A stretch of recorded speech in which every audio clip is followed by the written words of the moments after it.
Greetings, members, one and all of the Salivation Nation. Gold is being used as a currency right now. Let's explore.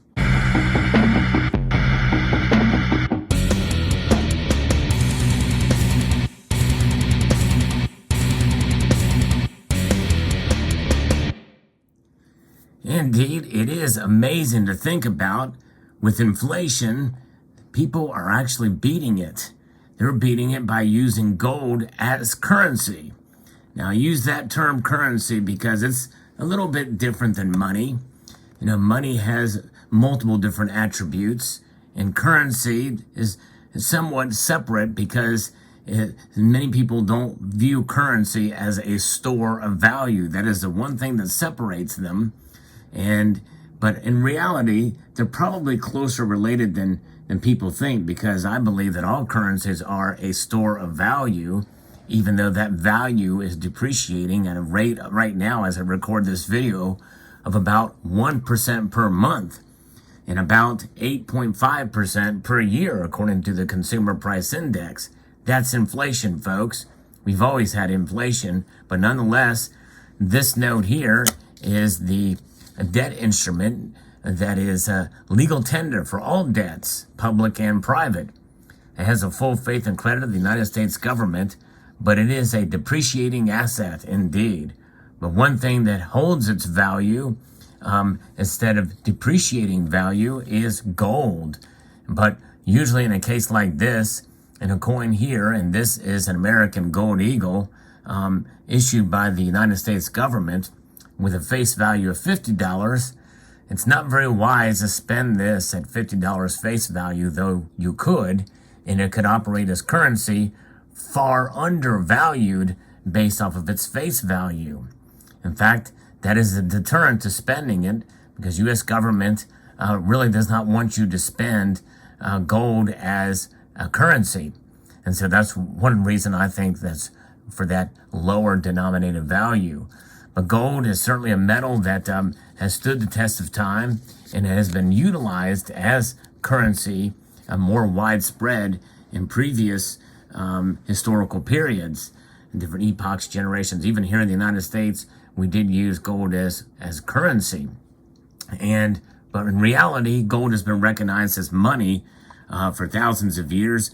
And really, most critics of gold would have to admit that gold is money these days, because based off of what the central banks utilize it for, they do use it as money for transactions between central banks. And the Bank of International Settlements in April of 2019 recognized gold as a tier 1 asset, which puts it on par with and equal to cash, which means that indeed it is money.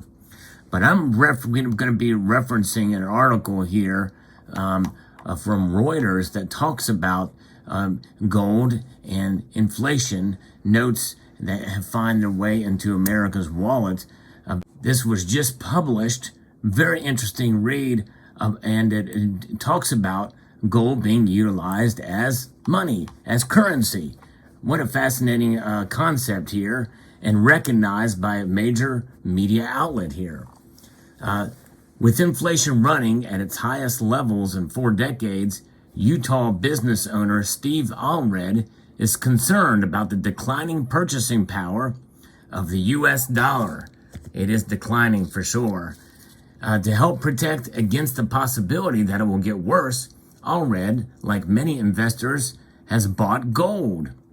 He has also begun to accept some forms of the precious metal as payment in the 3 hardware stores that he owns with his brother. Allred is among a group of Americans that are increasingly turning to gold as an alternative currency, as unprecedented government spending and Federal Reserve easing threatens to further erode the value of the greenback. The dollar has lost 86% of its purchasing power since 1971. Well over 98% since 1913, by the way. And this is according to U.S. government data.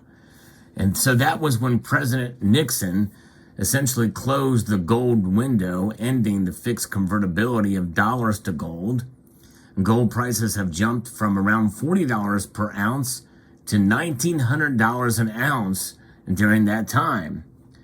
In addition to its use in jewelry, central bank reserves, and some industrial applications, gold has long had some passionate advocates who believe it holds its value better than fiat currencies like the dollar, because governments can issue debt and print money supply at will, and they are indeed doing that. In fact, that's what's known as quantitative easing, based off of this idea of modern monetary theory, which is really not modern, and it's a theory that is old.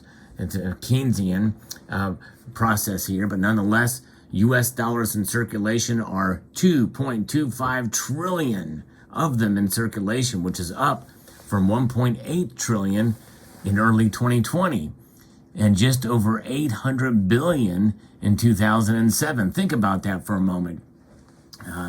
It's a massive increase, and that's according to this U.S. currency in circulation, what's known as M2 money supply.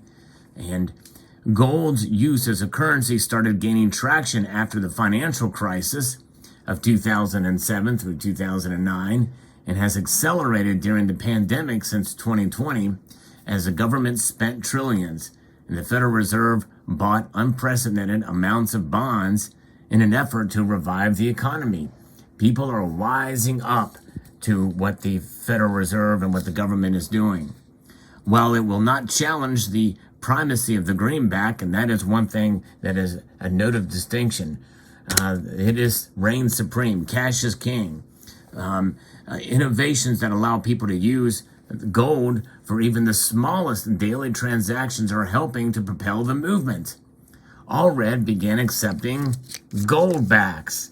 That's what you see here before you here. Goldbacks. This is a one Goldback note that you can see here, and those at all three of his stores. Allred has been using these Goldbacks, and he did this around 3 months ago. But Goldbacks have been around since about 2019, before the pandemic started. The money is infused with particles of gold and comes in denominations ranging from 1 Goldback, which is 1/1000th of an ounce of gold. And there you can see 1/1000th of a troy ounce of 24 karat gold, all the way up through 5, 10, 25, and the largest note being 50. So those are the different denominations that have been utilized. And you see here, these are Nevada Goldbacks that I'm holding here, but they started actually in Utah. Pretty amazing. In that time, Allred's customers have bought around $3,000 to $4,000 in goods during using this currency. And by the way, the 50 note here, the 50 Goldback note is 1/20th of an ounce, and it has quite a bit of a weight to it, a feel to it that is a little different than the other notes. They're actually sized essentially wider or taller. For all of these notes have the same width, but the 50 is both taller and wider. But the other ones have the same width, which is kind of nice because it's the exact same width as a regular Federal Reserve note, so they can fit easily in your wallet. There's kind of an innovative approach here for the Goldbacks.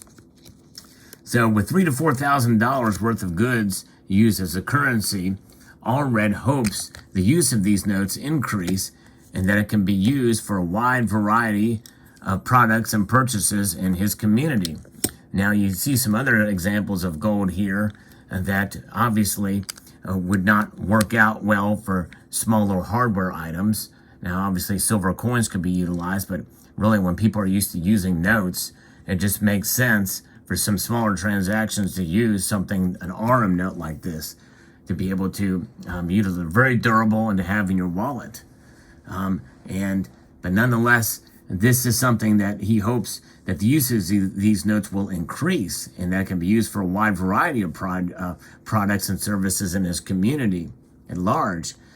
and especially as the greenback continues to depreciate. Jeremy Corden, founder and president of Goldbacks Incorporated, said that around a quarter to half of small businesses in Utah will accept the notes. The company has sold around $30 million across the country, and Gordon thinks the Goldbacks could grow to around $1 billion over the next 5 or 6 years, though the speed of growth is constrained by how quickly the company can print the money. And that is an issue. I actually had talked to Jeremy Corden about this, because a lot of the one Goldbacks are selling for quite a premium on bullion dealer websites, and really they're not, although they're fun to collect because you can get them for several states now, you do pay quite a bit of a premium. And obviously there are costs involved in producing these, but essentially there is an exchange rate that is recognized by these vendors over at goldback.com, and right now it's at around $3.86, which is the average exchange rate that most of these vendors will honor for transactions of these notes, which covers the cost but also fluctuates with the price of gold as well too, because that is what is backing them, hence the name Goldback. Pretty amazing that Reuters has done the story on this. Fascinating indeed. And Jason Gozens, founder and CEO of gold trading investment app Glint Pay, has also seen strong demand to use gold as a currency. Customers can use Glint to purchase gold, which is held in a vault in Switzerland, and spend their holdings using a MasterCard. So essentially it's like a credit card, prepaid credit card utilizing gold. Cousins says around half of its 105,000 customers are in the United States, and registered users increased by 500% in the first quarter over the fourth quarter. The money we're using in less than one person's lifetime has lost most of its purchasing power, and that's what's driving everything, Cousins says. You start thinking about, well, my money is depreciating. Why is it outside of my control? Losing its purchasing power is definitely a huge problem. In some ways, the interest in gold currencies overlaps with the cryptocurrency movement, which is popular, at least in part due to a desire for decentralized financial systems.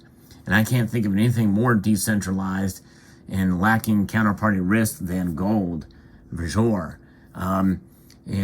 People are seeking more privacy as cash becomes less common, and proposed central bank digital currencies risk giving some institutions more control over people's finances than ever before.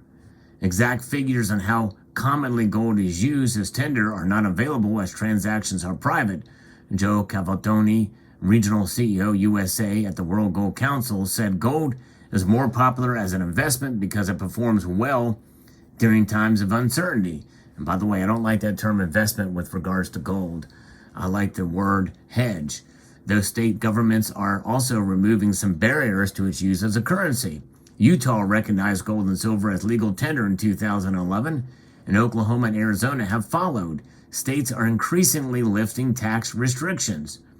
J.P. Cortez, a policy director for the Sound Money Defense League, said that 41 states have wholly or partially exempted gold and silver from sales taxes, with another 5 considering legislation to do the same.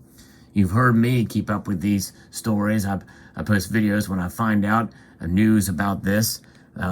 Fascinating, and I think it's quite telling and exciting to see more states begin to lower or completely eliminate taxes on their products, on gold and silver bullion.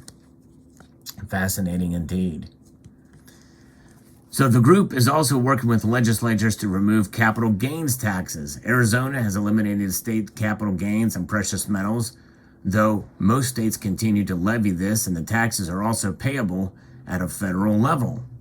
Cortez notes that ultimately, if you can't write off capital losses and the value of the dollar, we shouldn't be taxed for capital gains when the gain in the price of gold isn't really a gain. It's just a representation of the loss of purchasing power of the dollar, which is an excellent point, which means that taxation is especially theft on precious metals.